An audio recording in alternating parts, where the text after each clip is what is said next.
The Lifestyle Show, presented by Selena Mackenzie.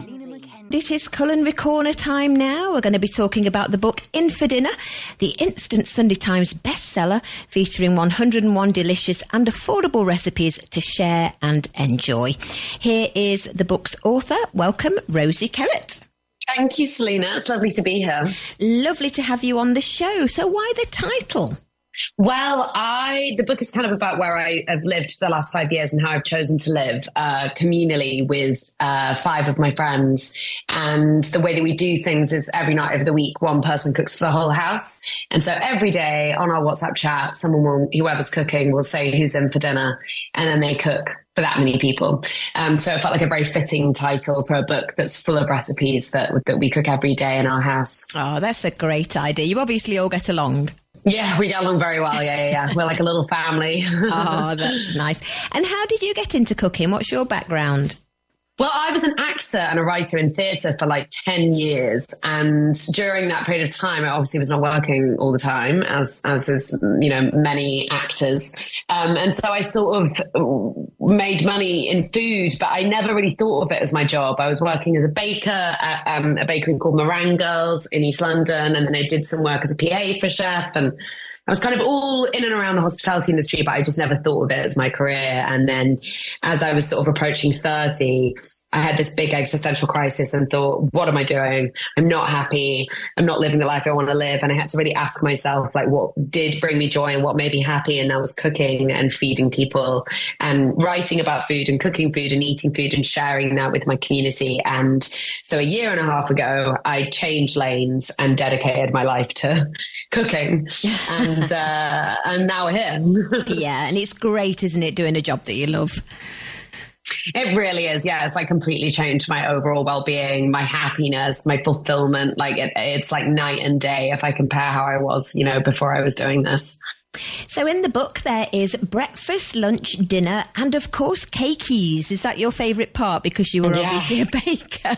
What sort of sweet desserts are in there?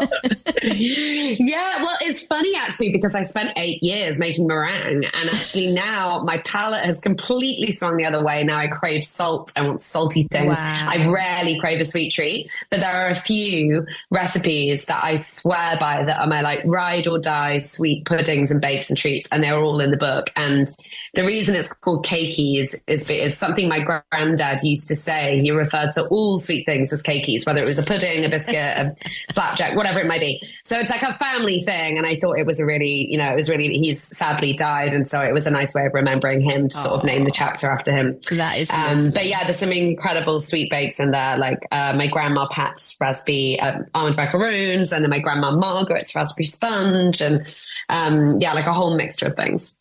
Can I ask you what a PBJ blondie is?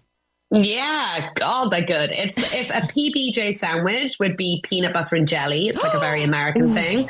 We would say jam, obviously. Yes. And I really love that combination of peanut butter and jam or fruit or, something sweet to kind of like contrast the really fatty peanut butter. So I've developed a blondie recipe, which has like chunks of white chocolate. It's got salted peanuts in there. It's got a peanut butter swirled through it. And then I take frozen raspberries and squish those into the batter before it's baked. The whole thing is sprinkled with molten salt. And it's like a kind of salty, sweet, crunchy, umami little bake. And I think it actually represents a lot of the baking in the book, which is that it's quite well seasoned, like nothing is overly sweet. And if it is sweet, then it's balanced with salt. And yeah, it's how I like to bake, really. It sounds lovely. I like peanut butter and jelly on toast. Yeah, it's good. It's good. But I do like your idea of this blondie. I will definitely give that a try. I've got a bit of a sweet tooth, I have. You're going to like them. And what if people don't necessarily have a sweet tooth, or maybe they're vegan or they can't eat gluten? Do you have any of those sort of recipes? So many, yeah. And actually, like, we put a chart at the back of the book, which basically picks every single recipe that could be made vegan, gluten-free, pescatarian, veggie, because the house I've lived in communally had so many different dietary requirements. And so you were cooking all the time, and there might be someone at the table that's vegan and gluten-free or dairy-free or like nut-free. So I got really good at sort of making little swaps and changes for dietary requirements. And I think that's a bit of a skill. So I've really tried to make it very accessible, and every recipe that can have one will have an amendment to say, like, if you want to keep this vegan, substitute for this. And if you want to keep it gluten-free, substitute this.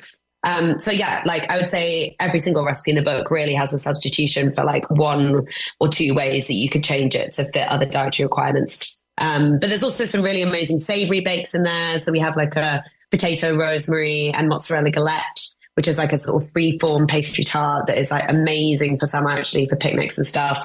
My sourdough focaccia recipe is in there, and that's vegan and just so good. It takes 3 days to make it, but it's absolutely worth it. So yeah, there's a little bit of something for everyone.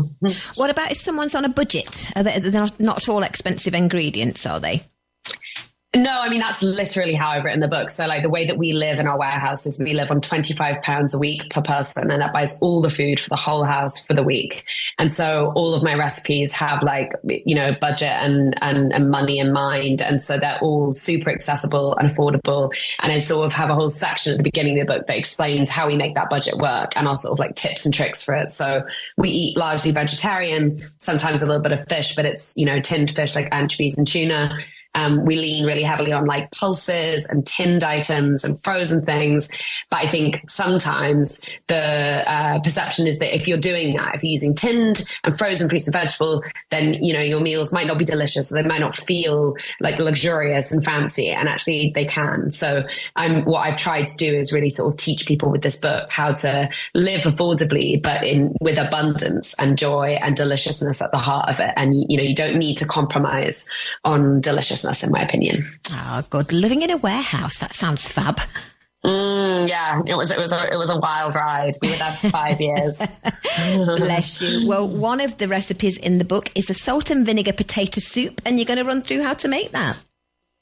Yeah, I am. So basically, a salt and vinegar potato soup is the name I gave to the soup because it's all of the flavors of pierogi. And if you're not familiar, pierogi is a very delicious Polish, Eastern European dumpling. It's often stuffed with like potatoes, sauerkraut, and then you would serve it with sour cream and more sauerkraut and caramelized onions.